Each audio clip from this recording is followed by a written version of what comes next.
All right, hey. Welcome to Fresh Young Perspective. Hey, this is a blog. This is a podcast relating to all things music, all things Toronto, all things culture. I'm joined here by Marta. And D again, as usual. What's good? And I'm Queen Midas. And today, at episode 3, we were talking about sampling. Sampling's good stuff. We talk about it all the time. Yes, because it's a part of the fabric of hip-hop. One It's might a say fascinating topic. we're sample connoisseurs. I think you are, most definitely. Yeah. Your brain is like a computer for this stuff. You It's- sit there for like hours at a time thinking about this shit. It's mainly whosample.com. Like when I discovered that site, I'm trying to remember how I found it. I think I was playing Ski Mask Way, 50 Cent, Oh yeah. second album. And my mom was walking by and she's like, "Oh, this sounds like a song," because she grew up in that, so she would know all the sounds. So she's like, "Oh, that sounds like a song." I was like, "That doesn't help." And what kind of trained in my ear is that she would come back and play a song and be like, "Is it this song?" And I'd listen to it and be like, "No." And then she'd be like, "Is it this song?" And I'm like, Maybe. "Yeah." Like, what did she play this on, like a tape recorder or like? No. Like She a could CD. She would YouTube it. Oh, okay. Oh. She'd be like, "Oh, I think it's this song." And anyway, I just Googled it because I had no idea. And then whosample.com came up. And I was like, what the fuck is it? There's a whole website for people that do this? Yeah. And then I lost like a month of my life. Easy. So pretty much, yeah, anytime there's an album and if you don't know the sample, check out whosample.com and it will change your life. Because a good sample will make you want to find out more about the sampling artist. Very true. Very true. Because there's always that like one part you're like, oh my gosh, that was so good. Right? You want to find out more about it. Exact, because you're like, what? Yo, then people make music like this? Hold on. And then you got to go back and dig it up. And we don't dig in crates anymore. I'm not a DJ. So I dig in iTunes or YouTube. Yeah. And then you're just listening like, wait, wow, this is whole, like, here's the original song that they took. And here's what they flipped it into. That's sick. Right. And, oh, they have other songs. And what? Wait, this artist also used this? And Yeah. Right. It's like once you find like that like chain, you follow that chain. Yeah, it it's a leads thread, you to man. a whole nother realm. Yeah. Which is ideally what it's supposed to do, right? that's what a good sample does, right? It makes you, if you like the song, it should make you like the original, and vice For sure. versa. So true. Yeah. That's so true. But like the sampled song or the sampled part, like it does it can't stand alone. Yes. Like it is good enough for you to be like, oof, I really like how they outfitted that. Mm-hmm. But also like, oh, okay, I recognize that sound or that Exactly. something. Yeah. And it brings you back to that place. Yeah, for like sure. there's nothing I can hate more than like a lazy ass sample where it's just like, let's just take the whole first like 2 minutes of the song, speed it up and loop it and go. No, that's not the artistry of sampling. Yeah. Okay, there's an art to sampling that I think a lot of people kind of miss. Definitely. Like we're not talking about copying it. We're talking like sampling is taking something, it is remixing it in a sense. yeah, sometimes you tweak it, you flip it, you invert it, you pitch it down. Remember Yeah. that pitch era? Yes. We'll get into all that too. That Just Blaze, that Kanye, Yeah. where all the songs sounded like that because they're all pitched up. Yeah. Right? Yeah. Yeah. But it's just like a new way to kind of flavor it up for the for the new sound. You get what I'm Yeah. saying? For our time, it's like, okay, how do you take something that's that, in a sense, I'll say dated, Mm-hmm. and then remix it for us to kind of digest it? Yeah. Yeah. Because, like, okay, just to bring up, like, Jay-Z and that Annie, like, that's a song that everybody's like, wait, what? Yeah. And then it's a rap song, and then you got to go back and forth because it's just so And that well song was done. huge. Like, it made it into Austin Powers. Like, that song's Yeah, that huge. song was massive. Holy crap. But also, like, I bet there's kids nowadays that don't really know that that's a sample from a weird musical. you know? Yeah. I feel like they might though, because okay, well, actually no, because it's like when was the last Annie released? That Jamie Foxx one where Annie was black. Yeah. Okay, I'll admit So- I didn't go watch it. Neither did I. But I But I support feel from like afar. it's still, you know, I mean, that's a pretty famous musical and, like, lots of people know it. But Yeah. Some kid born in Right now. 2002, Yeah. there's a very good chance that they've heard that song, but they don't know Annie. And they have never had anything to do with that musical. But it's not only the lyrics; it's also like that beat that. Yeah. Well, yeah, for Right? sure, for sure. Yeah. So you're like, okay. Yeah. Do, do, do, do, do, do, do. What's crazy now is like, you know how I'm sure there are a lot of people who are like, oh, this isn't the real song. Why did they take this song and ruin it? Yeah. Like when, like I'm sure when like SuperFreak got flipped into Can't Touch This, I'm sure people were like, you ruined such a good song and blah, blah, blah. Why are you messing with this artist? Do you find that you're kind of doing that now? Or is it just me? What do you mean? Like I'm trying to think of some, like a bad sample. Like you're hearing songs on the radio and you're hearing like the exact line spit by someone else and you're like, that's not their song, and you're like, wait. I'm gonna use an example, but I don't want to use it because you guys are gonna come down hard on me. Say it with your chest. It has to do with a very obscure young man named Drake. Oh, never heard of him. Okay, good. No, he has a couple of songs. I'm specifically remembering the song with Aaliyah. And even when he did the J-Lo one in More Life, I was just like, this is just whack. Like, I didn't feel it. I thought it was a lazy way to do a sample. Mm-hmm. Like, if you can't clear her voice or if you can't remix it in a way that's going to add to it, then why do it? And it's kind of weird because I feel like it's not necessarily a sample, but it kind of is. When he did Practice, which was like the Juvenile sample, I felt like that was more like that. Yeah. That made sense. That was good. I like that song, yeah. Right? Yeah. So it's just like he's kind of a hit or miss. But that's an example of a good one and a really, really bad one. Yeah, so when you hear like a really bad one, you're just like, this is just spit to some kid, and then all the new kids are like, oh man, this song is so good, and you're like, the original's better, and they're like, what original? This person came out with it, and you just want to pick them up. And you're like, no. And you're like, no, I'm becoming the old people, and you put them back down. Oh my god. Because that's crazy how you bring it up, because it's like, okay, who are the people like from now? Who are they sampling, right? Like most artists are, say, for example, if they're in their like 30s, right? Mm-hmm. Or in that bracket, like late 20s to 30s, they're going to be taking from like early 90s there R&B. You go, yeah, so, right? Which is stuff that they grew up with. Yeah. These kids, they're going to be sampling what? Like maybe Chief Keef, maybe Yachty. The kids now would be sampling like what, early Kanye? Yeah.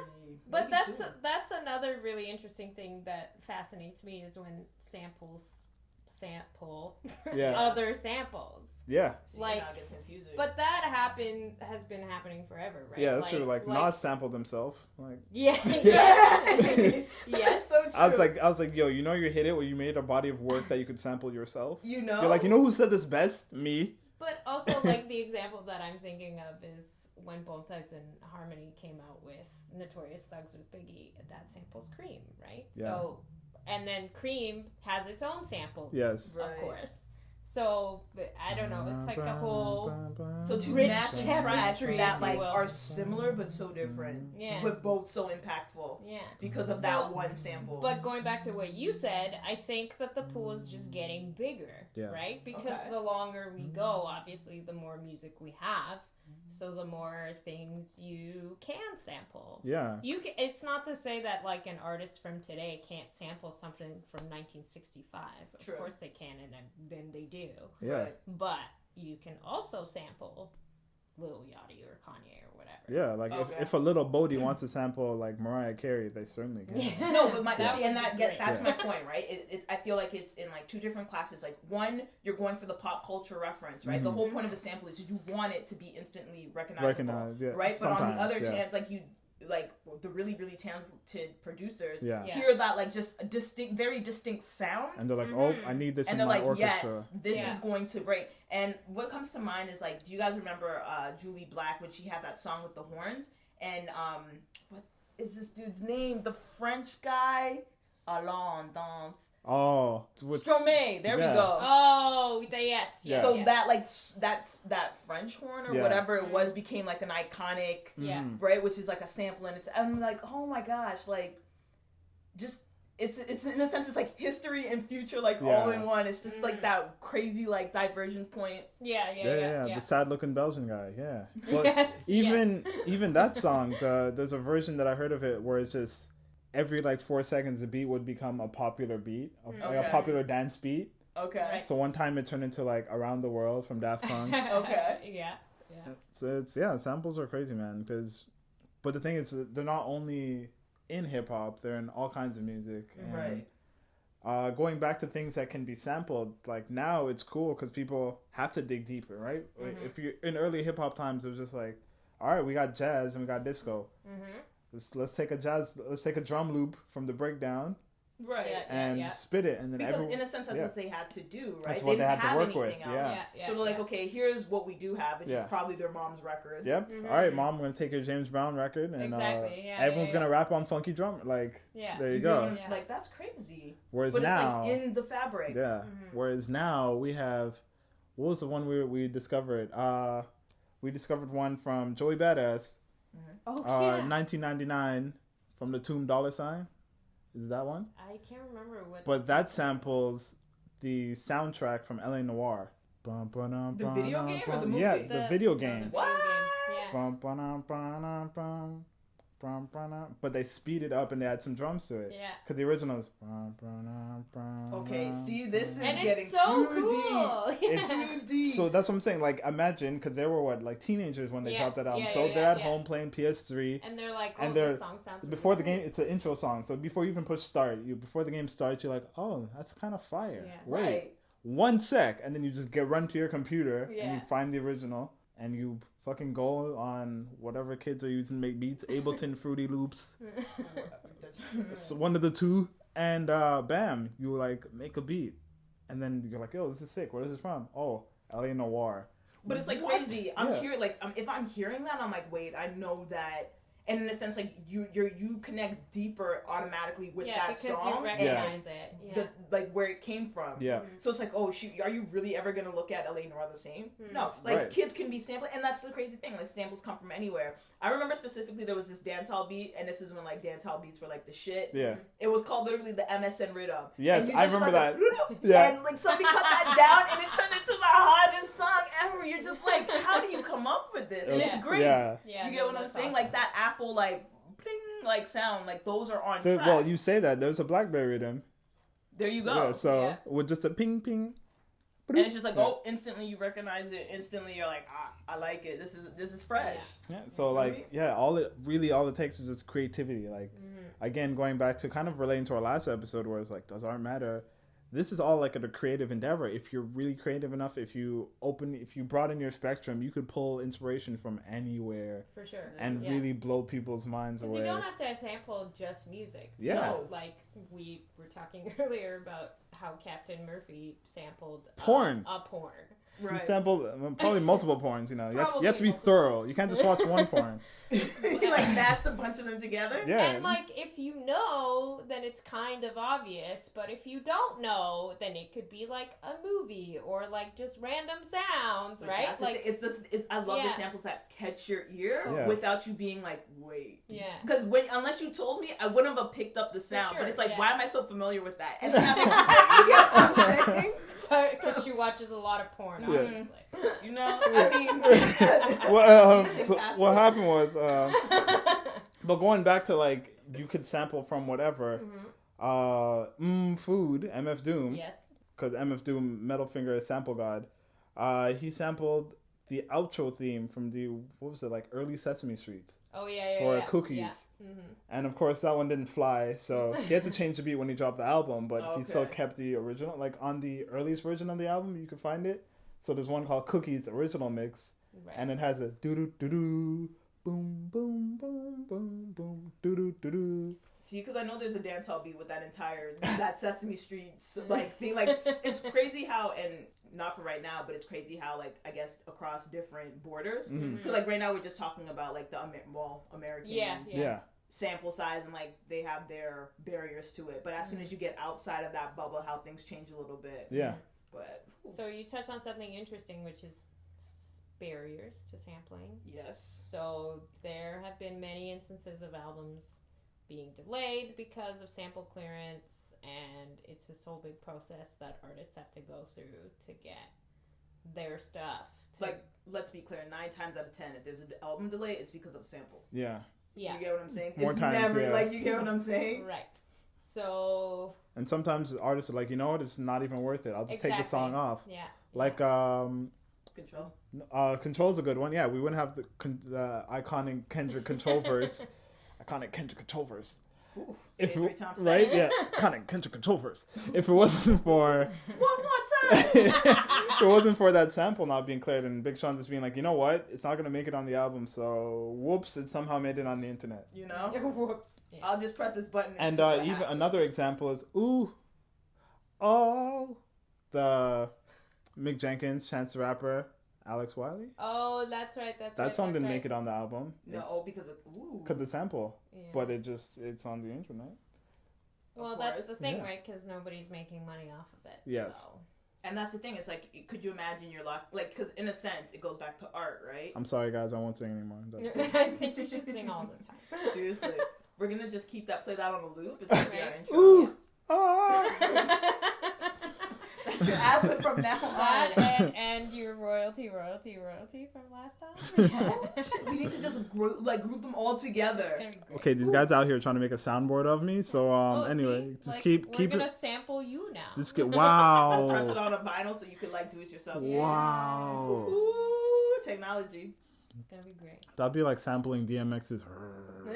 No, but like, could you imagine somebody could make that work? Like, those are iconic sounds. Like, Yeah. you know that it's immediately recognizable. Right. You get what I'm saying? Him and Little John, Yeah, and even like a Danny Brown sample could be like spruced up. You get what I'm saying? And kind of recreated to make something just as cool. Yeah. because like was it Views where he put in the TTC chime? Did he? I'm asking you. You know I didn't listen to that album. I No, saw it on Twitter. I don't even remember I that. saw it on Twitter. I don't But think I'm not surprised. I don't think it was a beat. I think it was maybe part of the intro or something. Yeah. But like some rapper from Toronto needs to make a beat with that and just has like the TTC chime like thrown into the beat. Because you can imagine TTC comes after you like, yo, I you was didn't gonna clear say, that sample, fam. No, but We and didn't then authorize you to use this But sound. that's the question. Yo, respect Can the man you- then. Or just a personal opinion, like fuck the law. Yeah. Do you Fuck think 'em. you can? Do you think it's right to copyright sound? Like, can you really own a sound or a chord or a sound bite in a sense? Well, a string of chords like a song, then yes. Exactly. If I made Purple Rain, because I'm that talented. Let's say I made Purple Rain, and then you come along and you're like, yo, so I'm gonna put some chords from Purple Rain in my song, and make money off of it. I'm not gonna give you a cent though. I'll be like, this motherfucker. But if you came to me and you're like, hey, I want to make a song. Here's what I have so far. I think it'll just all it's missing is just a few chords that you put in Purple Rain. You know, we'll give you some money. I'll go through all the right legal channels and hopefully, like, you know, assuming that there's no fuckery, the money comes to me. Then I think that's fine. But what the issue is now is that the music industry is all kinds of broken and shady. That I made the song Purple Rain. So, for example, let's say I made Orange Rain. Why not? And Get Marta. that cleared. And then Marta is a record label. Why are you making me the evil one here? Ooh, shady. Bless These Beats Records. And That's awesome. and so yeah, you want to get the sample cleared. Right. I made the song. I wrote the song and shit, but it's not my song. You own exactly 0.001% of it. So even if you holler at me and I give you my blessing and I said what from artist to artist, you know, if I inspired you, then with all my blessings, take the tune. Right. And you're like, sick, I'm about to drop it, and then Bless These Beats Records is like, Irks, That's my song. pay up though. Yeah. We want X amount before the song drops, plus X amount after. Sometimes that Plus happens. royalties, Yeah, absolutely. Yeah. Plus royalties. But so imagine you have to pay to A, clear the sample, and then B, you're still getting juked Yeah. for like any bit of money you make after the song comes out. Like, that's madness. It's interesting you bring up Prince because Prince very famously had all kinds of problems with his record label, having very much to do with him owning his own music. Yeah. And many artists go through the same thing. Right. And Some don't of our biggest end up, superstars. Yeah. for sure. And don't end up being in a place where they even have a say if Right. their art is used in a certain way or whether it be for samples or commercials or whatever. So, yeah, I think that the main issue is not that sampling is artistically lazy, as some people say, but that I will fight you, people. yeah, I agree. I will too. I mean, in their defense, it possibly can be. Well, yes. but obviously every. But yeah, we're not going to instance is deny its the own talented instance. ones like Yeah, Middlefinger most do. definitely, no. But the main problem is that there is this big problem with copyright in general in music, and with who is getting the benefit of an artist's work. Right. Very many times it's not actually the artist. Yeah, it's Bless These Beats Records. Can you know, stop? just I don't have a juke it. record label, take and I am not evil. Just taking all of my money, and I made Orange Rain, and All by yourself. All you were slaving for that. in my grandma's bathroom, like Big Crit did. If Like, I had a record label, we would both be eating. Okay, let's just make that. Yeah, but how much? Right? Because that's what I Yeah, see. that's Like, exactly. ownership, right? Yeah. They're like, okay, well, if you want to use this and you don't have the money to clear it, I'll give you the $100,000 that you have to pass over. Well, that's but the then you have thing. to give up this. Yeah. Well, the thing is, like, record labels do obviously play a role, and they play an important one. And distribution, and like you said, fronting money for whatever needs to be done is a thing that helps a lot of artists out. However, it's a business, and obviously they're vultures, and they want to get the most out of it. So it's not like they're not doing a thing that is helping people out. But in the end, in the long run, you got to think about that, right? Like, if it ain't about the money. Yeah. But that's the thing. Okay, if I'm an artist, Yes. you get what I'm saying? No, my first thing isn't.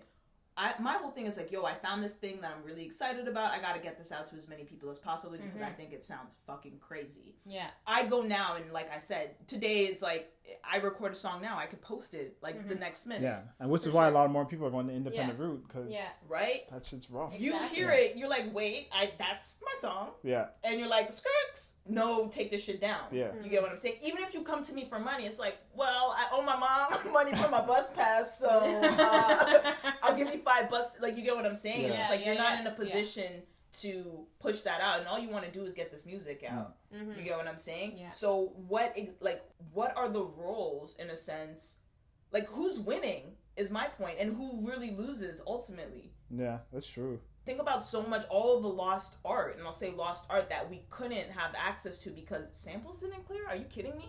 Somebody's like, listen, I own those 4 chords. Like, there's only so many chords in the human, like, that the human knows of. You get what I'm saying? How are you as a one person, and it's not even a person, I'll say an entity, because the corporation owns that too, that other half. How do you own something that you didn't even produce in a sense? Yeah, that's crazy still, because if you think about it, as we were saying before, now we have the opportunity where, it could just appear on the internet. But think about before that was an option.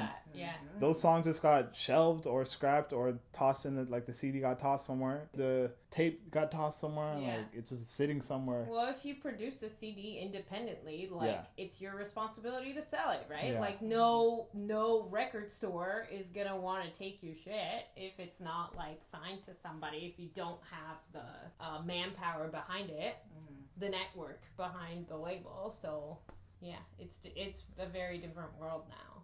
It's a rougher time still is. It's rougher, but it's also open because now you have that much access to that much more. Well, for sure. Yeah. And, like, the industry's changing, obviously, always, but especially in the last decade. Yeah. Right? Man's out here getting Grammys off of mixtapes. So. Exactly. Like, which is crazy. And then essentially a mixtape is just all other people's beats. You get what I'm saying? It's, not all the time, but I see where you're coming from. Like, like the traditional mixtape. Like was DJ White Owl, right. drop that tape 47. It's just like T.I. rapping on like 50 Cent's beat, and you're like, yo, sick. Yo, I love that beat, and I love T.I. Let's hear it. Yeah, man. It's the shift of time is wild, but I don't even know. Like, what are some, going back to samples, like, we're talking about how you could just pull a sample from anywhere. I think it was on Skepta's last album, he sampled Pacman. Oh, yeah! So, like, video game samples are definitely gonna be booming. Yeah, well I think they already been booming. If you think about ChaCha, samples a Mario level. Exactly. And that was gonna be my next question. It's like, yo, where's the Mario coin sound? But you know who's, again, here's my sample nerdness showing. It was an Outkast song that had the Mario coin. How much you think? How much coin they have to give up for that? Right? Me and you. like it came out in the beat like every. I don't know music like that, but it popped out in the beat often. So often enough that you know it. You're like, oh, I know that song. I was like, wait, that's fucking Mario. And there's what's that? What did Bryson Tiller sample? Oh. Not sorry. Guile's theme song from Street Fighter. Yeah, there you go. Yeah. Round 1, fight. Yeah. And I feel like a Street Fighter reference will always get people. Oh yeah, you win me over it. That or Mario, like fuck, if you can remix the Bowser beat. Oh shit. You got a fan out of me. And that stuff is great too. Perfect, like. Yeah, that too. Yeah, from Street Fighter. Yeah. Street Fighter. Yeah. But that's kind of timeless because like people of our generation will like remember it from when they were exactly kids. Yeah. But then like kids from now like still play those games and still know it, and it's kind of like everybody can relate to it, right? So it's like, yo, bringing joy all over again. While exactly. more people are eating now for longer in a sense, because you're pretty. It's like bringing back somebody from the dead. Yeah. Like 1973, like, I'm sorry, but there, like, how much music was released today? I don't have time to be digging that far. You get what I'm saying? You're missing out, man. There's some golden shit up there. Yo, I only have, like I said, 140 characters and under. Like, that's my attention span. But a lot of the stuff, too, I feel like is things that producers, like, grew up on, like we talked about earlier. And like stuff that your parents would listen to, or like something that you vaguely sort of recognize, and you're like, oh yeah, that song my mom used to play all the time. Yeah. Dipset, their entire like catalog is just based off of Motown just samples. plays. Yeah. Which are like some of the best in the Motown's world. Huge for sampling. Yeah. Oh my gosh. Just plays. Like, how many songs have used the Jackson 5, right? Yeah. that's yeah. I want more samples of Nat King Cole. That would be I only know Nas that did one with Chrisette Michele, I think her name was. He called it Unforgettable. It was on I'm looking at the album cover. I was gonna say he's squatting and it's him in the middle of the cover, but that's all of them. That's literally Remember all that of pose was just yo. Every family picture you had, somebody was in that pose. But yeah, it's called like Can't Forget About You, and the samples are dum dum dum dum dum. I really feel like there's more. Yeah, there Hit has us up in the comments. There's got to be more. Like let us know your favorite samples, about like your most obscure sample. What are some good like Queen Midas? What are your like top, maybe just throw out some samples that you like? I won't even put a number on it. Okay, well we have. I won't stress you like that. Okay, so I will say this. Yeah. Dr. Dre and Kanye West are like the sample kings. Yeah. Doing it right, doing it perfectly.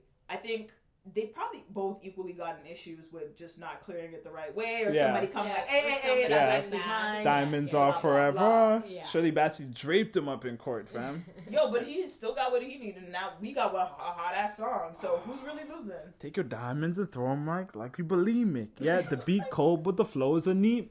Yo, when I heard that, I like pushed my bed out the window. Yeah, it was wild. Bro. I have a feeling, is that not Sci-Hi's pen? Nah, ChaCha wasn't a thing back then. Are you sure? Yeah. Are you sure? I'm sure. I was there. All right. I was there. If you were there, I would push you out the window. All right, so just going off of that, if you're going to start with Kanye, you got to go to Jay-Z. Yeah. And then we already talked about the Annie sample, but one of my favorite songs, which is Hova. Yeah. And then that sample is the I Want You Back from 69. Yeah. So Jackson 5, and you're just like, oh my God. Yeah. That yeah. And like, look at that. That's what, less than 2 seconds? Yeah. Mm-hmm. And that makes a fucking track. Exactly. Yeah, because you try to picture the song without that element, and you're like, nah, it just doesn't work. Right, and then here he is with his creativity to just kind of jump, like, even to weave into that. And that's the ear of, like, the good producer who's like, you know what? I'm missing something. There's a, I don't know what it is. I'm missing a chord here. And then they're bumping Jackson 5 or, you know, something happens and they're like, oh, shit, that's it. Wait, start the track back. Yeah, that's it. Yeah. Yo, send me that CD, fam. I feel like run that. A lot of the times it works the opposite way too, where they hear the song and they're like, I have to make this into something because it's so good. I feel like that would be me if I was a producer. There's so many songs where I'm like, this needs to be thrown into something. Yeah, for sure. Okay. And you're like, oh, I can mix it. It would go really well with this other sound from this other song, and you know. Yeah, I'd have like MF Doom brain where it's like, you know what? I need the super from like this song, and then I need to from here, and I need to right. So it's just bringing together all those pieces that you remember. That's what sampling is, right? Like that's what a good producer does. Yeah, they bring all that together in a way that really works. You're putting together a fire sandwich, fam. It's all the layers, all the pieces. I could have made him beat sandwich. Not that kind of. I was like beats. Beats. Who else you got? That's like a good song that like a sample that like really spoke to you. Beanie Siegel. Feel It in the Air. That is a beat. That one you instantly want to put up a hoodie and start rubbing your hands. It could be summer, you blow out and there's cold air coming out of your mouth. There you go. It's such a that's so timeless. It's like fall time. Like I don't know why. Yeah, you want to put on a hoodie and you start rubbing your hands and you open your mouth, there's fog and you're like, and you're extra ashy for no reason and you just feel like, man, I just gotta get to my shit together. So that one song has two, and so a lot of these songs, it's not just one sample, it's multiples. Thank you, who sampled, just keeping us, in on this knowledge. But yeah, that's a crazy one that like just takes me back. I love that one. You go back and listen to the original, and you're like, yo, this could never be Beanie Signals, like Seagulls or whatever interpretation of it. But they're both equally really really good. Like hands high, like on my knees to the person who came up with that and like sped it up to the tempo just right, and then his voice just like, oh my god, art. Art is so such good. a beautiful thing. And it's like, and the thing is it's crazy too, because I feel like the sped up era of hip hop was mainly a setback, like a technological setback. They could only sample so much, right? So what they had to do was, if they wanted to get everything, they had to speed it up, right, to squeeze more of the sample time in. And like make use of what they have there. See, but maybe that was what they were doing in a sense to kind of like also not like, get caught. Like, and also maybe hide the sample. Like if everyone's if everyone sounds high pitched and like a chipmunk, then you're like, well, you don't know who this is. Likely right. So it's like, that's what was born out of it. Like they're starting to attack us now. They're trying to take all the money we just made. Do this to it now. It's a different argument. But either way, according to the courts, like, you're not allowed to do it. Like, they're coming for their money in some way. So if you're sampling, like, be upfront. What about it? Yeah, exactly. Yeah, and that's the thing. Since, like, Biz Markie era, after that, you had to just come up front and be like, here you go, here are my samples. And if you're not, you got to be well sneaky about it. Like, I don't know what Kanye was thinking with Diamonds Are Forever, because that's pretty bait. But, you got to come up well up front. And be like, here are the samples I use. Okay, record label. So try to get the money for these. I'm sorry. Okay, so I was gonna say that brings a better question. Like, whose responsibility is it ultimately? Right? To do what? What's the follow up question? Okay, so I'm the rapper, right? Yeah. You're the producer. Like, there's so many people that work on one song. Yes. Right. If I'm like, okay, well, I'm just rapping to a beat. You give me a beat. Like, I'm the rapper. I come up with the lyrics to the song. Yeah. You're coming up with the beat. Yeah. You get what I'm saying? If you don't even know, like. On top of that, like, you don't even necessarily know where you're getting these inspirations from. Like, something comes to you, something you hear, you put it down. I like it. I write to it. Yeah. Right? You go and you give it to the record label. They can ask all the questions, but it's like, okay, who's ultimately responsible? Like, obviously, it's coming out of somebody's pocket. 9 times out of 10, it's the artist. Yeah. But is it my, like... Yeah, I see where you're coming from. Like, if you pass the record up to Bless These Beats Records, and they're like, you know what? All right, it's cool. This album's ready to go. And then Joe Budden comes on Noire and be like, yo, you sampled Pump It Up, you asshole. And shoots down the whole album and wants to drape us up for money. And you're like, yo, I just rapped on the beat. I don't know what you're saying. And then you look at me and I was like, well, I got this beat sent from me on iTunes. Someone sent it to me to SoundCloud and I threw drums on it and like we collaborated on it. He sent me that part that had the sample, I think. And then they go after this guy and then it just kind of keeps getting passed around. So I do kind of see where you're coming from, especially now that more times people are working on music not necessarily together. I can make the beat, throw it on the internet, and it's not in the and you could buy it and do whatever you want with it. Right. As long as you buy it and you pay me the money. Like, look at Panda by Designer. The guy made the beat and sold it for like $400. Yeah. And then it became this massive. And then it became a hit that took over the summer. Oh shit! And he's paid out in a sense. That's it. He threw the beat up. He sold it for $400. He's like, I'm selling this beat, and some guy named Designer wants to buy it. Sure. And then it blew up. And then it became the biggest song of the year, and Kanye put it on his album. Yeah. Kanye sampled the song that came out the same year. Going back to what we were saying about the sample time being nothing now. Kanye sampled the song that came out the same fucking year, or the year before? Yeah. So that's a turnaround of like what, months? Few months.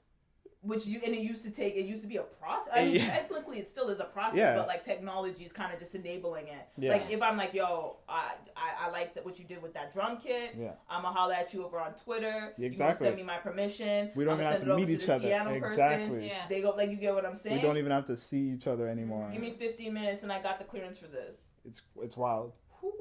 It's wild. And but everybody got a hot sign that everybody's eating off of for generations in a sense.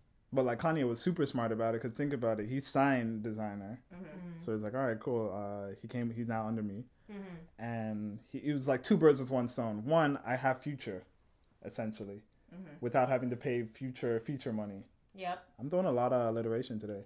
Without having to throw in Future feature money, I have Future, and Future's the sound right now. That's what's hot. Yeah. 2, this song Panda was like destroying the streets. I'm gonna throw it on my album as well. And also, because I'm Kanye, I'll mix it in and like do a beat flip, and motherfuckers will lose their mind when it happens. Going back to Kanye though, y'all remember Overnight Celebrity with Twista? Everybody does. These are classics you're talking about, dude. Fam, that sample though, "Cause I Love You" by Lenny Wilkins. Is that the original? That's the original. I would have never knew that. Like, I knew it was familiar, so but I wouldn't. Good. So you hear it and you're just like, yes. And then you listen to the original and then you touch your chest and you kind of bend over a little bit and you're like, right here. Yo. And look at that. That could have been gone if he's like, you know what? I don't get this rap thing. Yeah. Like, what is he saying? No, that's not true to its original form. But, okay, so there is such a thing as, like, being a snobby artist or whatever and being like, no, you can't touch this because it's lazy, it's stupid, and I think that sampling is not art, blah blah blah. It's lazy. But make your own music. I do for sure think that artists have the right to say no if they're not into what you're making. Oh yeah. And I don't think that it's bad to be like, oh, how dare you say no to me, I'm gonna make your song better. No, at the end of the day, these are the people that made the thing that you have to respect. You're asking permission, Exactly. And you have to ask permission. And you have to, like, be okay if they tell you, A, they don't like what you made from their song, and B, that they just don't want their music to be sampled. Yeah. Like, that just, I feel like that's fine. Like, if an artist says that, like... That's totally by all means you gotta take it. Like think of what happened with Dr. Dre. You brought up Dr. Dre, and with Eminem's first big hit, "Hi, my name is what? Slim Shady." That burner, like think of how recognizable that is. That's from right? Yeah, we all hit that beat at the same time. What? That's from I forgot his name. A gentleman called like Libe. It's a name I can't pronounce. It's like I'll throw it in the description. But anyway, he originally, Dre was like, "Yo, so I'm making this beat. This beat's fire. I'm gonna use your guitar because you played. This is one of your songs. You cool?" And he's like, "All right, cool. What are you gonna use it for?" He's like, "Oh, I got this up and coming guy, M. Spit what you're gonna spit on it." He's like, "All right, cool." Sends a song to the guy like, all right, so this is what we did to your song. And the guy was like, okay, well, 1, I'm gay. 2, if you're gonna come after gay people and women, you're lazy. That's soft. Like, try harder. If you really want to go after people, like, go after the privilege. Like, attack not an easy target. Right. Fix up is essentially what he told him. And then so he sent it back, and Dre was like, okay, you heard the man. Fix up. And he actually rewrote some of his lines, and the sample was cleared. So, because Dre knew that this guy had all the power, and Dre being the super producer genius with a magical ear that he is, he's like, we can't do this song without this. Yeah. This beat is nothing without this. Like, we need all of this cohesive to work. You better fix up and change the song. And he's like, all right, cool. So there's a version with the sample, and then there's an original version without the sample that has the shitty lyrics that he left in. Yeah. And like just like Marta was saying, I feel like that's perfectly fine to be like, you know what, you're asking me permission for something I did. Cool. What are you gonna do with it? Okay, yeah, I dig it. You have my blessing. Go. Exactly. You have to have respect for what came. And I understand that, but this is where it kind of gets a little gray, right? It's like in this world, there's nothing is original, right? So he even had to get that from somewhere, right? Yeah. But it's because we can't necessarily track where he got that from, that all of a sudden he owns that. But it's not really fair to say that, like, he didn't make his own song because he, like, was influenced by whatever era of music was happening at the time. That's not really fair either, right? Okay. Like, yes, everybody's influenced by something. Mm-hmm. Yeah, Elvis. But you still wrote a song, right? Yeah. You still took the time. The end. Yeah. You still wrote took the the song. time. You still played the instrument. You still wrote the, like, whatever. You still made something, right? And it's the same thing with... so you took your interpretation of it and you own that interpretation. Yes. So if I come down and if I come along next and I hear that interpretation, I'm like, you know but what? But you're saying interpretation as if, like, the person took somebody else's song and started playing it. That's not what happened. Okay. They wrote their own song. Whether it was, like, it sounded like another artist or it was influenced by this group of artists, whatever. Right. That's fine. But it's not like they were like, oh, I'm gonna play your song, but, like, change it a tiny bit. No, that's not what it is. It's them writing a song. And then you are coming along if you want to sample it, and then you're like, no, I want to take a chunk of it to use for myself, right? Right, so you're saying they have all... See, and my whole thing is like, okay, at the end of the day, if it's art, okay, if you're for the art, then technically shouldn't everything be up for grabs? You get what I'm saying? I'm sure. Well, it was at a point before people realized there's money in hip hop, and that's when all the lawyers came in. Okay. You remember, it was mainly the lawyers jumping in. Every once in a while, it's the artists themselves saying, you know what, we don't want to be associated with blank, or we don't want our song being sampled. We want to say how it is, or so on and so forth. Yeah, I feel like a lot of the time. But for the majority of the time, it's just a label like, hey, we own this because we're the label. We want our money. Yeah. There's money. You're going to make money off of this, right? Mm-hmm. It's going to be a banger, right? You said you got hot bars, right? Okay. When you make all that money, we want our cut. Mm-hmm. We also want a cut in order to let you use the sound that isn't ours, but we're the record label. Yeah. So it's ours. I'm throwing up air quotes. You know what I'm saying? Yeah. Like, that's how it ends up working out. A lot of times, like, there's trying to think of examples off the top of my head where someone's flat out like, no, I don't want you to sample something.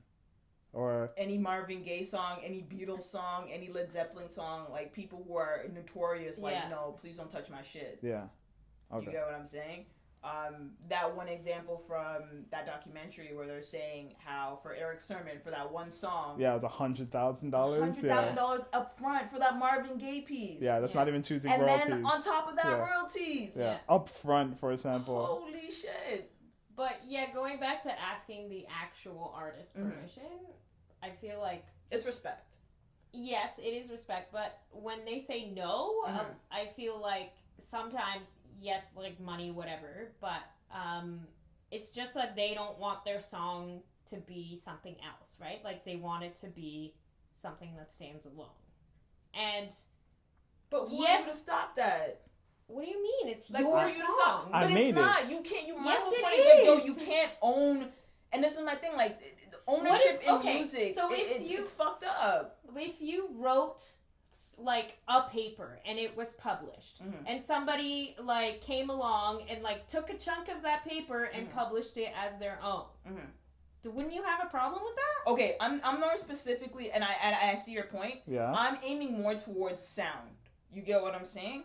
Yeah. So more specifically, you still sound. wrote but you the still sound. You still came up with the sound. A composer composes. It's still your song. Yeah, you still played that instrument in the studio. You still called your friend over to play the drum. Like, you still put the song together. Totally.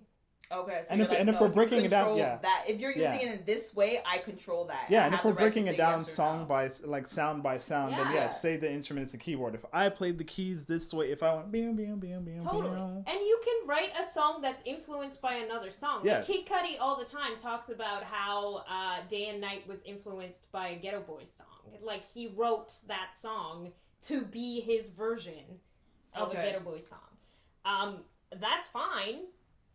But it's still Kid Cudi's song, right? He made something completely different out of it. Okay. It's not like he was like, I'm just going to do a cover of this song and call it my own. Okay. But okay, so I'm thinking more of it like this, right? I open this door and I slam the door and that makes a sound, right? Yep. It's a door slamming. What makes you think like I've slammed, like you slammed doors before I slammed doors? Like, don't I own 100%. But when you put notes together, that's what the issue is. So if so anything of like 4 notes. So wait, in a no, if you order. made a whole song of you slamming doors at like I don't know, I guess different tones speeds or whatever. at different speeds and different doors, some heavy doors, some light doors, some wood doors, right? Yeah. And you made consecutive sounds. You saying you don't want to be recognized for that time? No. But I'm saying so a sample is like a snippet of it, right? Not necessarily, but yeah, I see what you're saying. Right. Yeah. So if you hear that door click or that click, you get what I'm saying? Like, yo, you owe me $100,000 for that. Like, bro, you don't. How are you gonna tell me you own that? Well, that's and where then it gets. The same breath, tell me, yo, we're all artists, but you don't like the way I use the door click, so you can't use it and be fucking up my shit. I don't know. I think it's like different if you're a person that say like pioneered a sound or like with drumming. It happens where like like it's a certain rhythm or whatever, and you use a tiny snippet of it. Clyde. Some of the time, like the person doesn't even, can't even be sure if it was theirs or not, right? So, yeah, that's fair. If you, take one note, obviously nobody owns that note. It's just one note. It's just a D minor. Like, exactly. No one's gonna drape you up over a D minor. Right, but if you go D minor into C sharp, then that's owned. No, if my song was D minor into C sharp into, G into, But also whatever, if it's D minor into C sharp at a certain rhythm behind with a certain instrument, beat, exactly. With played by a certain whatever. With someone going, whoo. If it's recognizably yours, then it's yours. Yeah. And you made it. Okay. So as soon as you layer it's one thing to take one sound, but the second that you mix that in and it in a sense compresses into more, once you take 4 or 5 elements, that's your recipe. You have full rights to it. No, I'm trying to see where you're coming from. Because you're trying to compare music, writing music. No, I'm just putting sound.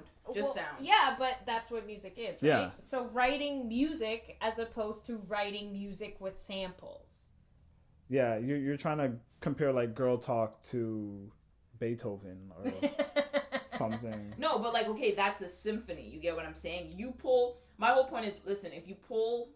He doesn't. Well, Girl Talk could argue that he's putting together a symphony. He's taking Wiz Khalifa's and making it its own note. And Ariana Grande is he, and Michael Jackson's ooh, and someone else's line, and putting it all together and putting it in sequence like a composer would. Mm-hmm. Exactly. So he could argue that.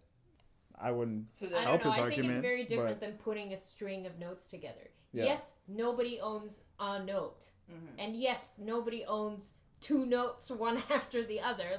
Any number of songs. I'm trying to own all the D notes. Yeah, could use the same combination, right? But it's more than that. When you sample something, it's not I took this one note. If you took one note out of something, that's not a sample. Yeah, but if it's a very distinguished one note. Maybe one very distinguished one note. I don't really even I don't even know what a C sharp D minor is. Unless it's somebody's specific voice where they sing it. Unless it's someone singing. You get what I'm saying? If I can. Are you sampling Jay-Z? Are you sampling Jay-Z? That's mine. That's copyrighted right there. You can't use that in your symphony. But you didn't make that into anything, right? Are you talking about I don't know, if somebody was to use somebody else's ad-lib, say.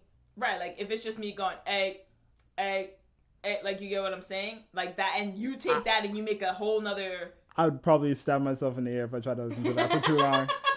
No, but imagine you hear, you're yo, the producer in you is just whoa, this is kind of... I could do something with this. I could take this somewhere. I know exactly what to put after it, right? And then here I'm nah, I saw that 888. That's mine. You're bitch, you said one letter. You don't own that one letter. But then you're saying, oh, no, but she does. But the thing is, you were recorded saying that one letter. Okay, so the recording is what makes it different. In your voice, it's your instrument in a sense. Yeah. Yeah. Okay. Yeah, because if someone took one note of Mariah Carey going insert high octave here, everyone's like, shit, that's Mariah Carey. Like, say somebody took, like, some random noise we made on this podcast and made it into a song. They still got it from you, specifically, or from whoever, which one of us, right? Okay. It's still recognizably us, in a way. Okay. If you're playing a note on a guitar and it's one note... No one could claim that. Like, what? That's Except, one... like I said, I'm trying to own the D note. I'm just trying to own that. But, I don't know. Either way, you pointed. This is why these things are your so producer name. D notes. Actually, that's actually pretty cool. Basically, it's complicated, yes. and this is why there's so many legal back and forth. Yeah. This is why there's so This is why albums take so long. This is why this is why albums get the pushback. This is why some songs don't make it to the album. Yeah. All because of all this discussion, except in lawyer jargon. Yeah, and the industry hasn't caught up, right? Like, they're not. The rules are so archaic, convoluted and complicated, and that a lot of artists are like, is it even worth me trying? I could just release this for free and hope for the best, right? Yeah. Right. Or in some cases that we were talking about earlier, an artist will release a mixtape and have a song with a sample on it, and then re-release that mixtape as an album, and just take off that song. Off that one song, right? Because they don't want to deal with. They're just like, you know what? It's not even worth it. If you want that song, you have the mixtape version. If you want to support me on my album, then you could buy it sans that song. Yeah. Okay. There's a lot. There's a lot of legal shit. Yeah. But it's also remembering, like, I guess, in a sense, art's not a standalone, right? It's the art business. It's the music business. Yeah. It's the music industry, be harmonious for you to get the things that we get. Exactly. Because, if it was really, like, if it was from way early, then the amount of people who could have run up and been like, hey, this rock and roll song, you stole this from a church riff. And you stole this from, I saw you in church on Sunday. You listened in and you stole that song. And then you took that piano and you just changed it and put a guitar behind it. And now you got Tutti Frutti. Like, you know what I mean? No, but do you see how it kind of gets? Because my whole thing is like, listen, me and you create something, right? You take it and you're the first to run with it. So automatically you get attached to it. But we all know that you got it from me. Yeah. You get what I'm saying? Like, in a sense, it's like, a whole bunch of people are disadvantaged because the sense of ownership is taken so far out. You get what I'm saying? Yeah. So it's just like, okay, whole system frig up. Why is this okay? It's like, okay, well, Elvis stole or was everything. Heavily influenced all the air quotes by this other person, right? They have this whole race of people. They have zero claim to it, but his estate they're gazillionaires for life. Yeah. You get what I'm saying? Based off something they didn't create. Yeah. He just reinterpreted to a different audience, and all of a sudden he gets that, right? We go back into Clyde Stubblefield, if I'm not correct. Yes, Funky Drummer. There we go, Funky Drummer from James Brown. Yeah. One of the most sampled drum beats in hip-hop. Like, to this day, people are still dropping it. Yeah. Has not received a dime because he doesn't own it. Yeah. You get what I'm saying? Yeah. Rick James and whatever record label he's attached to own it. And Once upon a time, get paid. Yeah. So it's just like, my whole thing is just like, okay, here we go again, drawing a line. The people who create it get separated from it. These corporations come in, they get all the money, they get all, you get what I'm saying? Bless these beats industries, just fucking everybody up. Fucking this shit up. It's ruining everybody's. No, tell her to disband. Everybody leave a note on her Twitter thing. It's taking away everyone's money, but like going back to James Brown though, and Jay-Z. I can't remember who produced it, but it was on that album where he retired and he came back and he's like, yo, I got an album. And everyone's like, this album sucks. Kingdom Come? Yeah. They said that. They're like, this album sucks. Yeah, I know. People weren't happy with it. And he's like, it wasn't the best, but it did have the title track, Kingdom Come, and that samples the James Brown song. James Brown. Oh, I'm getting confused. Too many artists. Who were you just talking about? Rick James, thank you. Rick James, bitch. Yeah. Oh, please don't come after me for no copyright. You won't get much. You heard her. She spent like her last $5 on the bus pass. Times are tough. You know, my mama's last $5. But yeah, that sample flip was woo. Yeah. Oh, so good. Speaking of like, it's like going back to more even recent samples that were fire. Freddie Gibbs, who we're actually going to see next week. Ooh. Tell me how you take Careless Whispers. Oof. Careless Whispers by George Michael. How? Okay. How do you take Careless Whispers by George Michael and make it the hardest, but yet the smoothest song since like... Because that's not he doesn't have a gentle voice. No. You get what I'm saying? And that's kind of that's kind of like why it works. That's why it works. So it's like, so that's what I said, it's No, hard think but about smooth. How tuned does your ear have to be to hear something like that and But- create something But like it's the that? part that they took. You recognize, it's recognizable. It's just da da da da da da da da da da da da. And then he comes in, yeah, and just destroys the song. And then everybody who I talked to when that album came out, they're like, have you heard Careless?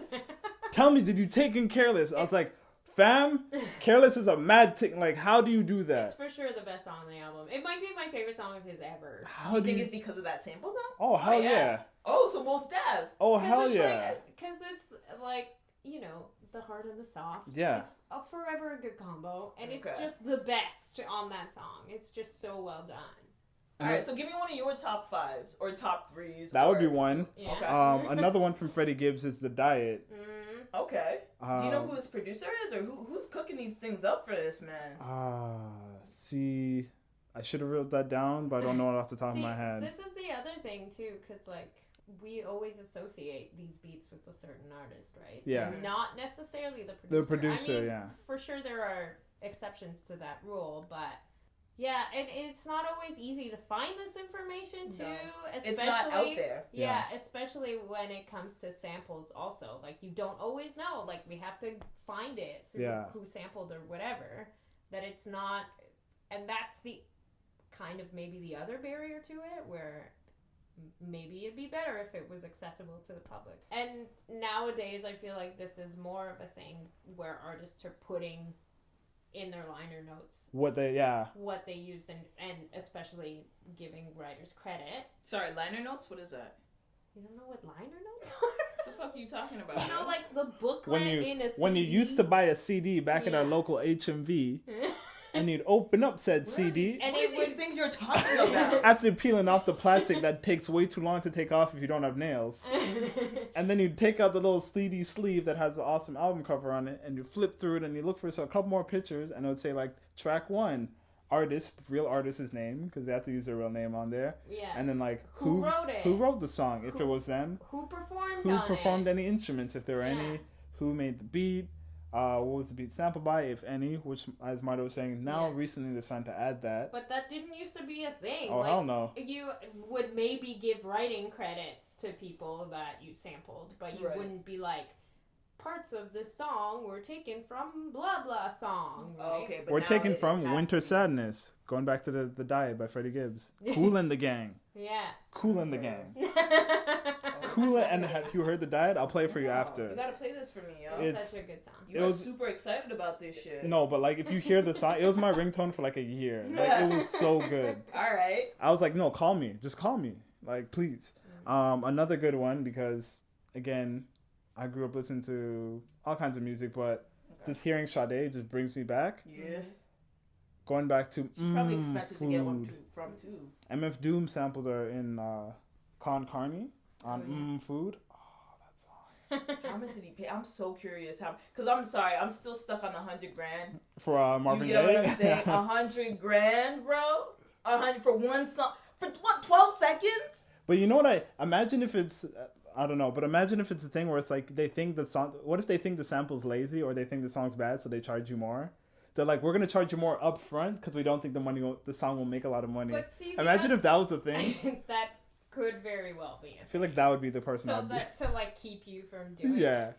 But the other thing is that like obviously Marvin Gaye's not alive anymore, so it's his estate that's dealing with it. Yeah, so they can make those decisions. And same with a lot of the Beatles samples are dealt with the estates of. This is why you can't have a Beatles sample and they get like super angry if you do it. Yeah, because what I found, Raekwon sampled a Beatles song indirectly. He sampled the cover of a Beatles song. Yeah. Oh shit! It's wild. Yeah, it was All the Lonely People, that song, but it was like a black guy that covered it, Yeah. Or it might have been the original. You never know with the Beatles. The song is called Eleanor No Rigby, shit, for those shade. out there. Yes, Eleanor Rigby. Thank you. And he flipped it on his Only Built for Cuban Links 2 album, the purple one. And do you know if they went after him? I don't know. Because they're so absolutely. notorious They're for that. vigilant about But it's vigilant. But it's vigilant. My bad. Bittermans. But I feel like that's like because it's a kinda cover, like- right? So you yeah. can kind of get by. I feel like I don't know. I didn't follow up. I didn't read into it, but I just Yeah, wait. yeah. I know this. Where is this I get from? it. And then I was like, oh, it's specifically a cover version of Right, the song. right, right. I was like, oh. That's So did he really specify that or no? Well, I found it on Who Sampled that it was a cover version of the song because I was like, wait, I know this song, but the voice sounds different because it's Yeah. not the Beatles singing. I was Yeah, like, yeah. See, and that's where it gets tricky. yeah. Because So I remember they're saying like, okay, it's actually easier and cheaper for you to just do To the cover cover. a to do a song flat out than cover to- is cheaper than to sample like 4 seconds of someone's voice. Yeah. Crazy. Yeah, and again, that just goes with things being archaic, right? Yeah. They're not doing it to scale, I guess. Yeah. Because if they were, then it'd be like, we'll just take the full price of what it is to cover the full song, and then we'll just chop it down for how long you use it. Yeah. But I don't know, man. Let's see, what's another good one? Going back to Notorious, you remember the movie, the Biggie movie? Oh yeah. I imagine like other artists like that coming up to them, like even with Tupac, I imagine this happened too, where Dre was like, "Yo, I got this beat for you," and he's like, "You want me to rap on this, really?" Yeah. Like in the same way how Puff came up and he's like, "Yo, take this beat," and Biggie's like, "I don't want to rap on no fucking disco shit," but it ended up being like his biggest song, "Juicy," which is from Juicy Fruit by MTUME. Mtume? I don't know how to pronounce. I wasn't alive, guys. All right, don't pressure me about this. Wait, do you have the year of that? No, I didn't write the year down. Okay. But case in point, I wasn't even an idea. So I'm assuming 70s. Yeah. 60s, 70s. From disco era. Yeah, but he's just like, wow, what the fuck you want me to do with this?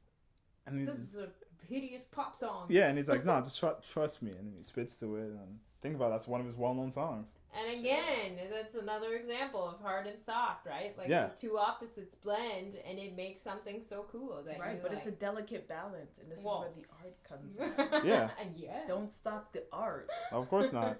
You get, but that it kind of got me thinking. It's like, okay, well, you're right. Certain estates are controlling who gets to use what, right? But Yeah. isn't the whole purpose of the estate is to just keep generating money? So wouldn't you want to be kind of like, wouldn't it be like a free for all in a But sense? No. I feel like it's different when the artists are not alive anymore. Yeah. Because you're trying to preserve, their Legacy. legacy. Yeah. You're trying to like, because if somebody takes something and you're like, well, I know that my father or whoever wouldn't appreciate the way this sounded, then you feel like you can't disrespect them that way, right? Oh, okay. Like they're not around anymore, so Yeah. you don't necessarily know if they would be happy with it or whatever.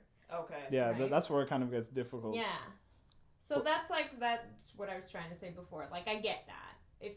There is something to be said about like setting your prices super high and being like, yes, you can have this for $96 million. Yeah, Jay-Z? yeah. If you're no, but I'm talking specifically about estates that are dealing with other people's music. Right. So like Beatles. Yeah. So I'm sure that there's a huge greed element involved in it, but the other thing is the respect thing, and you're trying to like keep it their legacy the way they meant for it to be pure and untouched and. Yeah. Okay. Do you know what I mean? So is that what kind of happened with like, the whole Robin Thicke, Marvin Gaye situation? It's like What happened there? Like, wasn't that the whole thing? He got sued out the ass. Super sued for using. Robin It Thicke? was like landmark. Oh, Yeah. I wasn't with the paying Pharrell attention. and T.I. thing. Yeah. Oh, Blurred really? Lines. Yeah. Blurred lines. Yeah. Oh, I thought they got draped up just because of the connotation. No. What no, it no. implied. They got draped It up was over specifically everything. by Marvin Gaye's estate. Oh. And it was like something super, like you wouldn't even notice. I was like, are you guys sure? Like, but Was it No, a they really won. small sample? Is that the part? Is that the cherry on top? from what I understand, yeah. Like something that you, like, Yeah. it would take a freaking, like, a sound person to be like, oh, yeah. You know what? Those 3 notes Yeah. do belong to Marvin Gaye. You get what I'm saying? Oh. But he lost all of his money that he made on that. Which was a shit ton. Because again, that was Yeah, another that song that was huge. everywhere. Yeah. You get what I'm saying? But it's like, I wonder if like the whole legacy had Right. something to do with but that. But on the flip side of that is very recently TLC fought for rights to what's his name? Shape of You guy, Ed Sheeran's song. Because they argued that he took a sample from No Scrubs. Hey, get your money, fam. Yeah, and they getting paid. And they very famously won that suit and are now getting paid royalties for The Shape of You. Right, that also happened with... It was very recent that this happened. Okay, stay with me. Uh-huh. Remember this dude. What's his name? Give me his name. Stay with me. I want you stay. The guy who was fat and now he's skinny. The British gay guy. Regardless, you know who he is. Sam Smith? Yes. There we go. See? So I said all the right words. Song apparently had like 3 or 4 chords that belonged to Tom Petty. Which yeah. And they ended up like, he was okay with it. He's like, yo, listen, add my name, give me my money, and we'll continue that. You get what I'm saying? But the same thing happened with TLC. Like, you say like 3 or 4 chords, but listen to the 2 songs back to back, and it's like... It's the same fucking song. And same with No Scrubs and this Ed Sheeran song. Like, people like mix them together all over the internet and would like sing his song over No Scrubs and vice versa. Right. It's the same song. There's no distinction there. It's the same fucking song. See, but is it the same song, or is it, in a sense, the same chords in that same order? You get what I'm saying? That's the same song! But then it's like, how do you know, like... Okay, I don't know exactly how, like, a guitar, how many notes, like, are in the musical library or whatever, but you get what I'm saying? Like, okay, there's only 26 letters in the English alphabet. You get what I'm saying? Like, stop. Right? 26? 29? Yes, but what does that have to do? No, my whole point being is that, like, yo, there's only so much. We can't be cutting it up and giving you ownership over the letters D and S and you ownership over B. But that's not what's happening. Yeah, it's not. That's totally not what's happening. Okay, so let's follow your alphabet example. Yeah. If I arrange the letters in the alphabet and I spell the diet, for example, and I'm the first one to do so. That's yours. Then the people know me as the diet the guy. That made that I was the first one to put together the letters and spell the diet. Then someone else comes along and they're like, yo, guess what I spelled? The diet. And you're like, no, he was the first one to do it. Yeah. Following your like same train of thought, that's exactly what's going on. If you took all 26 letters of the alphabet and arranged them in one specific order that happened to be done, nobody else has done before, then kudos to you. That is yours. But like the person who came up with the alphabet, does he own the alphabet? Wait, the person who came up with music? Is that like... So he's like God who created music? Shout out to God. Jesus is my homie. No, I don't, because you don't see where I'm going with something that makes no sense. Okay, listen. The alphabet only makes sense in the current order, right? If you don't keep... The second you go A, D, like, you fucked up the alphabet, right? Yes, but that's not how music works. That's not an equal analogy. No? You can put notes in any fucking order you want. But if you happen to order them the exact same way for the exact same length of time as someone else who came out before you... So it's mine just because I came first. No, it's yours because you're the one who put it out. You put it out on wax. If I come up with it in my bedroom and no one knows, and someone else does it and they put it out, it's theirs. But even if I came up with it when I was born. But also, that's not a thing. Like, two people will not randomly come up with the same exact song. It's like you writing a poem, and then this other guy is like, oh, I wrote the exact same poem. No, but shit like that happens with books all the time. Like, yo, that's my idea. And you get what I'm saying? It turns into a fight. Okay, you can write about the same subject matter, but to have it be exactly the same is copying somebody. Yeah, if someone halfway across the world was writing about your exact same lived experiences here. In the exact same words. And same order, then you'd be like, nah, that's sus. Yeah. Okay. What's really good here? All right, if y'all say so. There's like a theme in these episodes where it's like...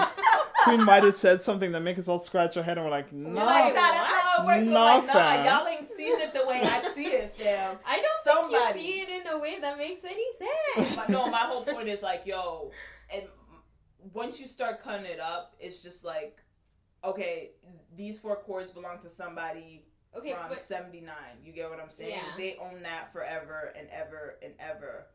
When, in a sense... So I'm not allowed to create something in that same atmosphere, and it not be actually mine. The concept just kind of confuses me. And then it gets, I know I'm kind of jumbling it because it's like, you're talking lyrics, you're talking music, you're talking chords, are you talking sounds? You're muddling, like, influence of a sound with actual specific songs. Yes. Okay. It's not the same thing, right? Like, you can make songs in a genre that is very specific to, like, say, the Toronto sound, the OVO sound. Right? So, but what I'm saying is, like, yes, all those songs sound similar with differences. What we're talking about is making one song, copying it straight up, changing the lyrics. It's still the copy of the original song. It's not like this is all in one sound. That's not the same thing. I have to master that for a second. But thank you for taking insert thinking here. Say if you have two different artists that make like songs within the same genre, within the same sound, it's not the same thing as like having one artist perform the same song. You're over my head now. But yo, give me one of your favorite samples. Do me that, okay? I can follow that. All right. One of my very earliest dealings with samples was when Puff Daddy, when Biggie died, and he came out with "I'll Be Missing You." For those that don't know, that sample is taken from Police song. And as a kid, I was a fan of the Police. Okay. So, but I loved the song. I loved "I'll Be Missing You." I used to watch the video all the time when it came on Much Music. When he crashes on the motorcycle? Yeah, apparently that was real. I saw that on pop-up video. Seriously?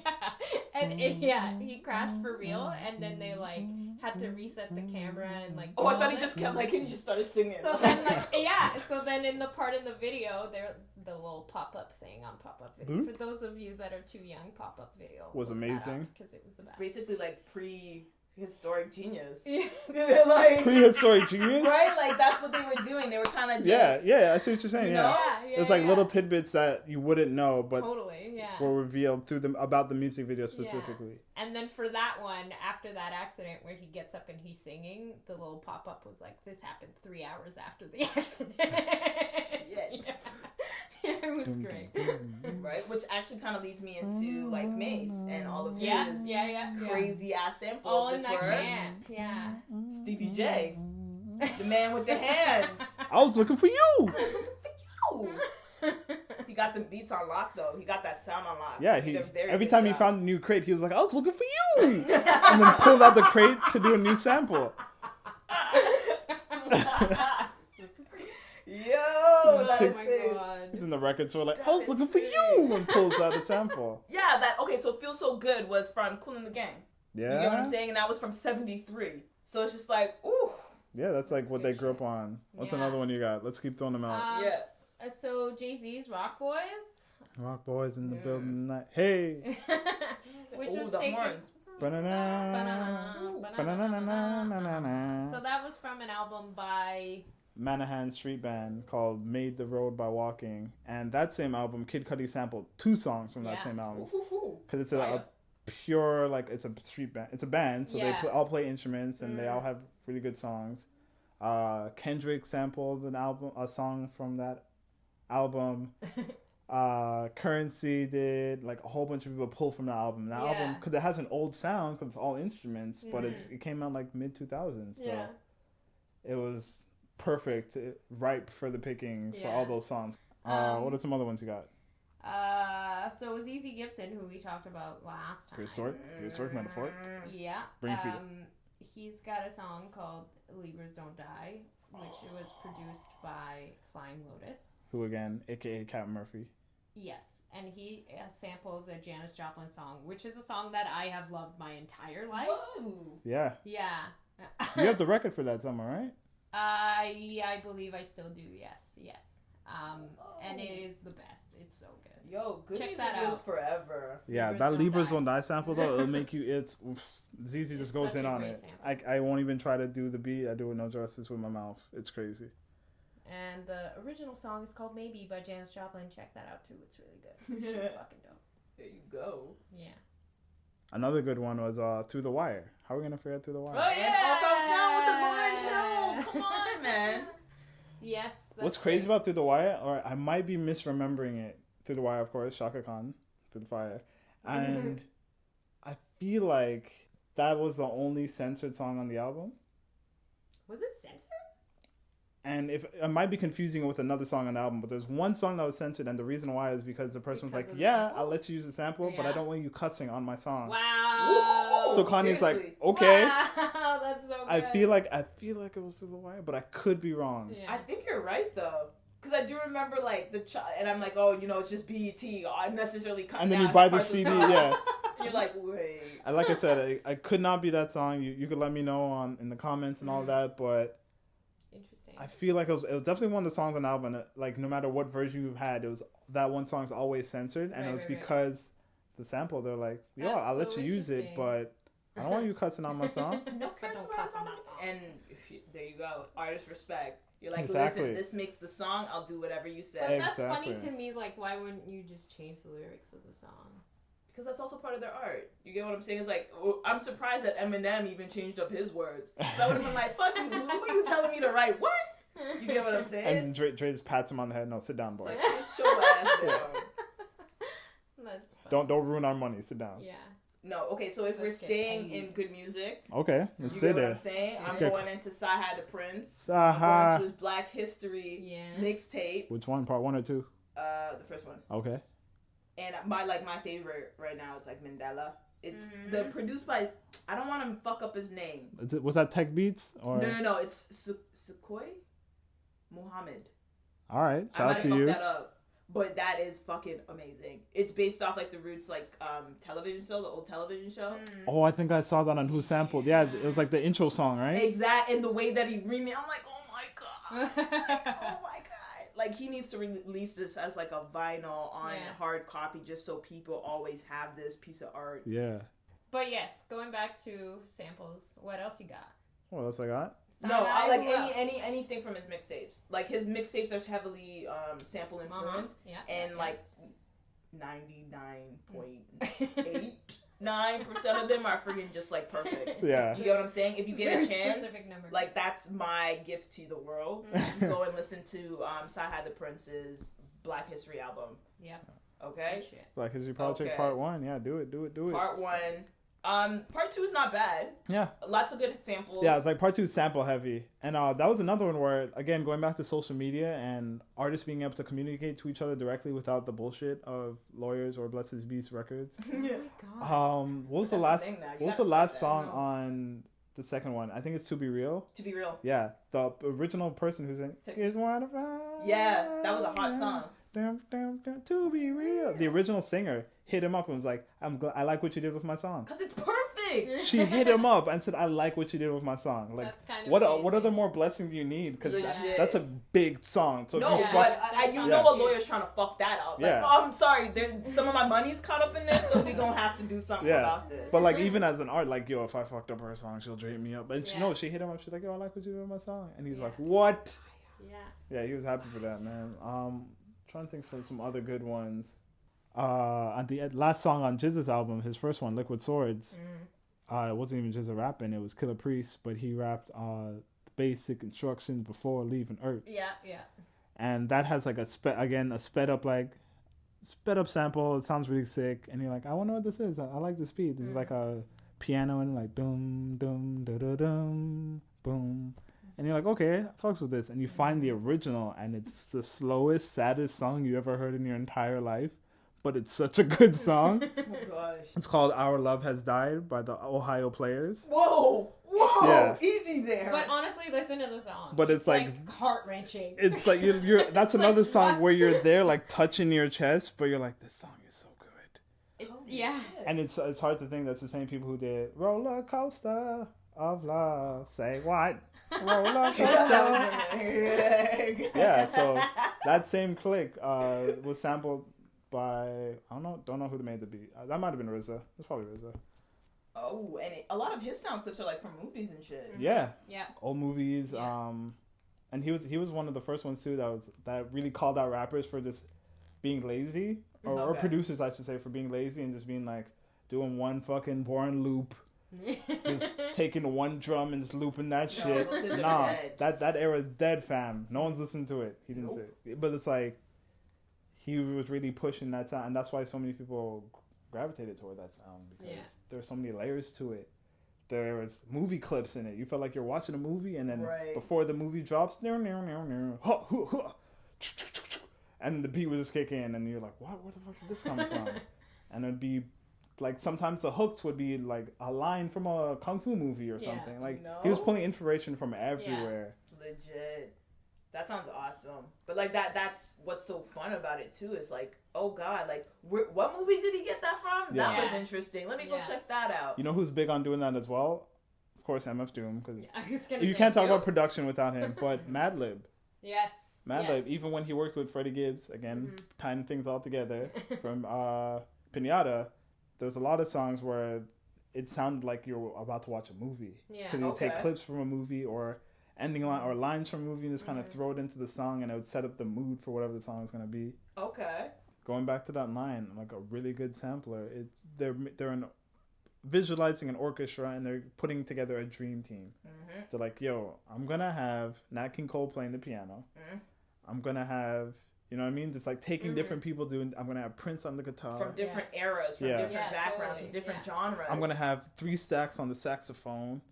I'm gonna have, you know what I mean, and just like lining that up, and just like putting that together. Having the greatest band in the world. Yeah, right? and at your fingertips if you're doing it right. Yeah, and like the sources for these things are so great, right? Like, yeah. I remember a couple years ago, Jay Dilla, who is a legendary producer, of course, who is no longer with us, but his mother was selling records of his that he had in his collection on eBay. And I remember a friend of mine bought one, and he was like so excited because like you could get like whatever, right? She'd just be like, this is a thing that he had in his collection, and it could be something that had a sample that was like super famous that he is from a beat that he made, or it could have been like nothing. Yeah, right? With that you would never know. It could have been something. Totally. It could have been like his most famous beat. It could have been something he was working on. It could have been something he was saving. It could have been something he had in the back of his head, like, oh, I'm gonna use that piano in something. Or like it was a beat that he made that he never used. Yeah, whatever. Like or that. Like the it was right so lyrics fascinating together. To me. Yeah, that Because could like been... imagine the record collection that this guy had, right? Yeah, like most definitely. Or like any producer. Like, well, yeah, just Blaze. That's the thing, talks right? All the time about how huge his record collection is. Like think about all the people who. What's the first question they always ask anybody who works with Dre. Like anyone under Aftermath, they're like, did you see Dre's vault? Did they let you? Yeah. Did they let you in Dre's vault? And everyone's like, nah, man, he didn't let me in the vault. I'm not allowed in the vault. I'm not allowed in the vault, man. Like I remember they asked Eminem, they asked 50 Cent, they asked Kendrick, they asked everybody. They asked like everybody who's ever worked with Dre. They're like, yo, what do you think? You know, or Anderson .Paak, yo, he put you on that Compton album, blah blah blah. Did you get to go inside the vault? Did you get to see his creative process? He's like, nah, man, I didn't. It's cool that he invited me over, but no, I didn't get to see all those records. And like, that's a person who could just imagine the shit in there. Seriously, like just the musical knowledge, musical history in that brain. Well, it feels like we're wrapping up because we definitely, I know I could talk about samples literally until my mouth's dry. And until I'm like spitting up dust and being like, yo, so dust reminds me of what this person sampled. No, but it's true. Like, yo, even me, like, yo, you think of one song, you're going back. If one song has 3 samples, you can go through all those 3 samples. Okay, where are they drawing from? You get what I'm saying? Yeah. Follow that back. And also, who else sampled all this? Because which is what I'm telling you. When I first found whosampled.com, I lost like a whole month of my life. Because then I just went to every album that I liked. Almost every album that I liked, and I was like, yo, what about this song? I really like this song. Is this song like pure? Not, you know what I mean? But like, is this song like just completely from this person? And then I'd go on Who Sampled and be like, oh, it has parts of this and parts of this. Who the hell is this? This person also used this. Whoa! And then there goes like a month of my life. Okay, so let me ask you this now. Okay, now we have the sampled art, and we're like, we spent an entire episode of the samples. Yeah. And now I'm thinking about an artist maybe like a Big Crit, right? Who's not necessarily the sample king, you get what I'm saying, but creates his own sound. Like, if he's going up against, you get what I'm saying, a heavily like sampled song, is it a fair fight?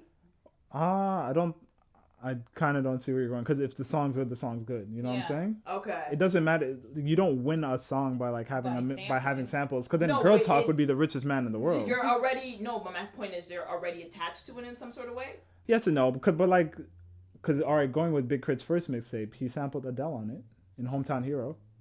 In my hometown. Okay, so do you think that added to? But it gave him a hook, right? But like again, the thing about samples is how you use it. So many times you don't even know it's a sample. Yeah, right? children. So it doesn't matter. A song is a song. Right? Okay. And like if you identify the sample and it means something to you, then that's like a bonus. Yeah. Right. It's something cooler. Or if it's like a sample, like there was a period of time when everybody loved using that stupid Phil Collins song, and I hate Phil Collins. How do you hate Phil? I hate Phil Collins. She has an irrational hate for Phil Collins. Whoa! And I was like, yo, really, you made dude? Tarzan, fam. Like, you know? Every Tarzan song. I never even saw Tarzan. Because Phil Collins was attached to it. No, I think it was because I was too old by then. But anyways. I was watching Tarzan last week, man. Easy. Easy there. Yo, bless these beats records. So then I would be like, no, I hate this song because it samples Phil Collins. No, fuck that. So anything with like that I sound, can feel it coming. Yeah, that's the one, yeah. Because a lot of people sample that, yeah. I remember, yeah. Oh, Lord. Yeah, I don't know how. You know what I'm remembering? I'm remembering Mike Tyson in The Hangover. Yeah. Shit kills me. But yes, so if you can identify the sample and like, you know. Yo, good then music's it's a good different music. layer, Yeah. but good music is still good music. Exactly. Fair enough. Hands down. So anything we're looking forward to? I know we mentioned Freddie Gibbs' Bare Times because he's coming next week. It's gonna be sick, fam. First time I saw him here was at the Hoxton, and that was a sick ass show. R.I.P. to the Hoxton. Yeah. That was a sick ass show, man. We had Mr. Sticks in there. It was fire. Is that like a traditional rap concert? Like Gangsta Gibbs? Yeah. Oh hell yeah. Okay. So we got that coming up. Then we also have a big thing in Toronto, Manifesto's coming up. They have a good lineup this year. So it seems this year it's like the internet, Zaywop's coming back. I know Tika the Creator is going to be there. Shout out to Galcast and them. Yeah, but so that's like the big that's show, a big but show. They do smaller a ones week-long around. thing. So they have like parties and so they smaller shows and stuff. Right. Okay. All right. Well, but anyway, that's been our fresh young perspective for today on sampling. Let us know what your favorite samples are. It's been D, aka MF Doom's biggest fan, aka the Madman Them, aka Young Sample God, aka passing it on to the next one. Jesus, it's Queen Midas. I don't have all that fanciness, but aka Absol's #1 fan. Hey, Queen Midas over here, Absol's #1 fan. Yo, taking the name from I Had a Prince. Yeah. And Bless These Beats Records. You know, I do not have a record company. She owns our contracts. Yeah. Even outside 0.001%. Yeah. Can't feed my kids. Free Queen Midas. And let us know, I want to hear, give me some homework, man. I want to hear some good samples. Let me know what things to look into, your artists, your favorite samples, all of that. Drop it. Peace. And we out.